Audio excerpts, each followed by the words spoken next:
Okay, everybody, welcome to another edition of World Championship Wrestling 2002 as we're on the road to Starrcade, so let's get rolling for another edition of Nitro. So we started with a quick six-man to get some people on the show, or in the ring time, so they're not that upset they're not being used at the moment. But anyway, in a decent pre-show match, Kaz, Mark Jindrak, and Disco Inferno, how's that for a six-man team, defeat Blitzkrieg, Fit Finley, and Jamie Noble. In 1450, when Kaz defeated Jamie Noble by submission with the Kaz mission. This gets a 61C, so yeah, not too bad. Anyway, so on to the actual show. So basically, Sting opens the show, and he's like, I haven't done this in a while, but I decided, this is important enough to actually open the show with. So here's the thing. Basically, at Starrcade, I've got a six-man elimination tag with Vampiro, his Monster Messias, and his little slime of a, lackey Lestat. So when I decided, my partners, I decided to pick the two people who I could trust more than anybody else on this planet. And so he goes ahead and, has them come out, and it's Diamond Dallas Page and Lex Luger. Basically, Luger, does promo how, like, I've been, Sting's running buddy for, nearly 2 decades at this point. Why would I stop now? And Page is like, I've had more by battles with Vampiro so far since WCW return, so at Starrcade, you're all going to feel bang. And then Sting's like, it's showtime at Starrcade, beginning right now. Then this isn't, like, actually here, but basically then, like, the light flickers, and there's, like, a quick video on, like, the Nitrotron, or whatever we're calling it, of basically Vampiro in a graveyard, and he's like, Sting, Luger, Page, if you don't want something terrible on your conscience, you better get here soon. And then it just cuts out. All three baby faces sort of look at each other, and then they're like, okay, guess we gotta roll. Thanks, guys. Anyway, out 96 A-star, because everybody's real good, except maybe Luger. So then we actually open the show with a match between Alex Wright and Yashiro Tajiri, which the announcers put over as a qualifying match for a match at Starrcade, where the winner will get a U.S. title shot on Nitro after Starrcade. So in this match, Alex Wright defeats Tajiri in 8-9-48 by pinfall. This gets a 68C+, because again, Tajiri and Wright are both two good guys. They just don't have time on the regular show right now. And this was originally going to be Tajiri going over, but then he got in a fight last week, so now he gets the job. There you go. But Wright goes over, and he moves on to Starrcade, where we'll have a singles match. And then Wright celebrates. That gets a 74B-. Then we go backstage, where Ric Flair does a Ric Flair promo, where he officially accepts RVD's challenge. He does, I've had more world titles than you, piece of ass, and, like, I go out, I drink $100, I have $100, glasses of liquor. Well, I've lost more money on spilled liquor than all the money you've wasted on what you smoke up. I'm still the man, no matter, what some young punk says. There you go, 83B+. Solid promo. Then we have a match between Lexi James, also known as Mickey James, or Lexus 3, versus Jordan Cole. And this Lexi James defeats Jordan Cole in 7-17 by pinfall with the move, basically DDT, after an interference from Amber O'Neal. This gets a 61C.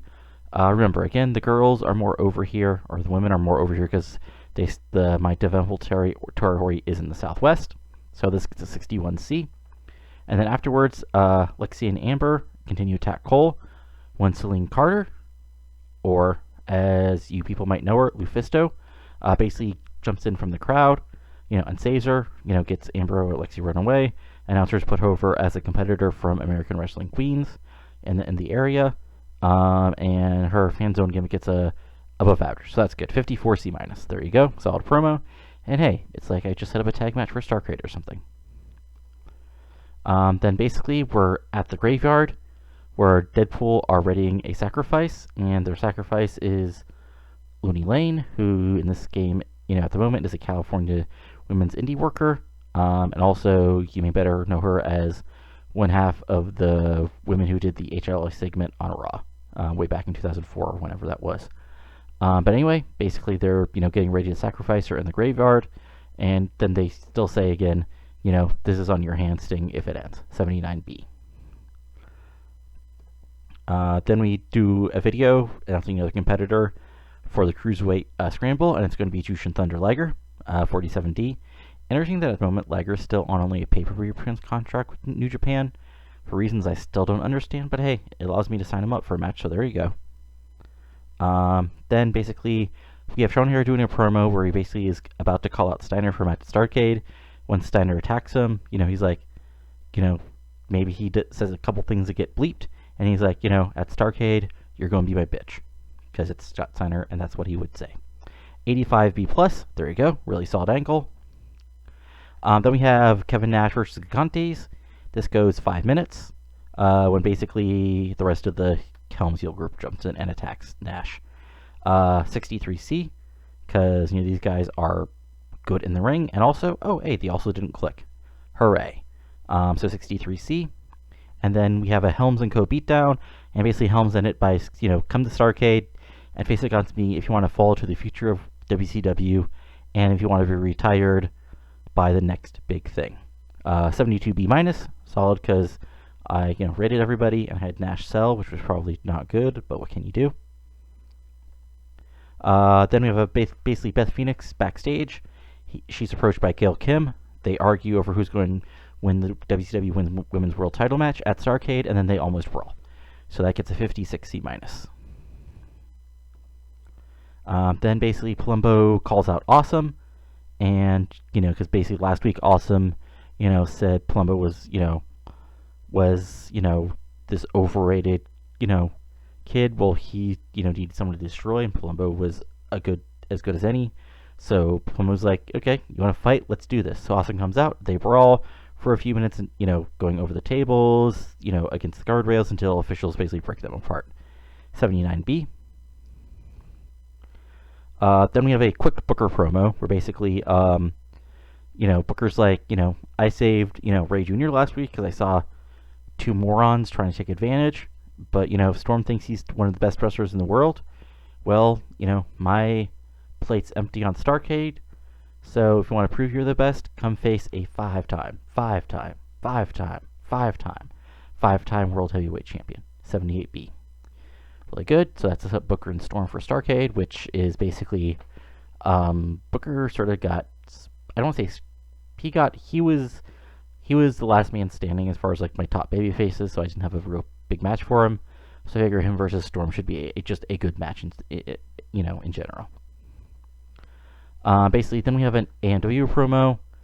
Dustin Rhodes and his surprise partner Conan comes out, and AMW's like, no, we did never promise to wrestle you today.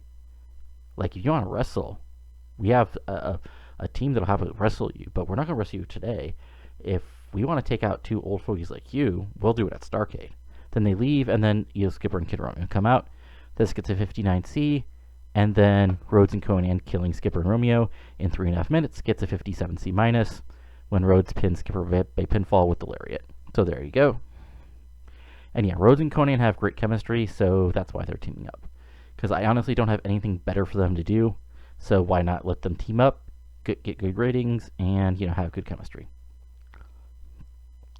Then in what's basically our main event of the evening, Bill Goldberg, Rob Van Dam, and Air Raid take on the Four Horsemen, and basically it's a insane wild 8-man brawl, everybody going crazy. But at 20:03, basically Canyon, it says a fast world, but basically what happens is Canyon, drops AJ Styles, what happens is, Jared and Rhodes basically do a, neck snap against the ropes on Styles. He walks into a flatliner from Canyon, and Canyon gets the, quick clean pinfall. 75B-. Why didn't this do as good? I'm going to guess, let's see here. Okay, some low morale, clean physical ability, inconsistency. Yeah, okay, that's what I figured. And then we basically have the Horsemen celebrating while Goldberg, Styles, and the babyfaces stare them down. This gets an 86B+. And then to actually end the show, basically it's the end of the show, and we're back at the graveyard, and basically Sting, Luger, and DDP show up. They brawl with Vampiro, Mystius, and Lestat. They run away, and Morningstar. They all run away, and then they, take the girl down. And that ends the show with the baby faces looking at like valiant baby faces. But also ends with basically Vampiro cackling over, something. Who knows what. And that gets an 82B because I actually rated everybody, which was probably not my best idea. And this gets an 83B plus. So actually a little worse than like our shows have been, but I did, basically I didn't have like my typical ending segment where I just rated, where I ended the brawl. I didn't have a horseman promo really, so there's that. But anyway, let's see here. Okay. Oh yeah, also Hoofy's gone because I didn't have anything for him really. Wait, let's look at Raw. Okay, so DX versus Edge and Christian again. That's good 97. Benoit going over K-Quick. Jerry Lynn won the light heavyweight title, I think. Yeah, I think he won the light heavyweight title. Steve Austin pinned Jeff Hardy in a random match that got him 99, because of course it did. But yeah, anyway, that's it for now. So again, if you go ahead and you're enjoying this, go ahead and like the video. Comment below, on any thoughts you have, and go ahead and subscribe if you want more updates on this. Next week will be, the go home show for Starrcade. Then we'll have a, basically Starrcade Control Center to go for the final full card, and it'll be Starrcade itself. Anyway, that's all for now. See you later. Adios.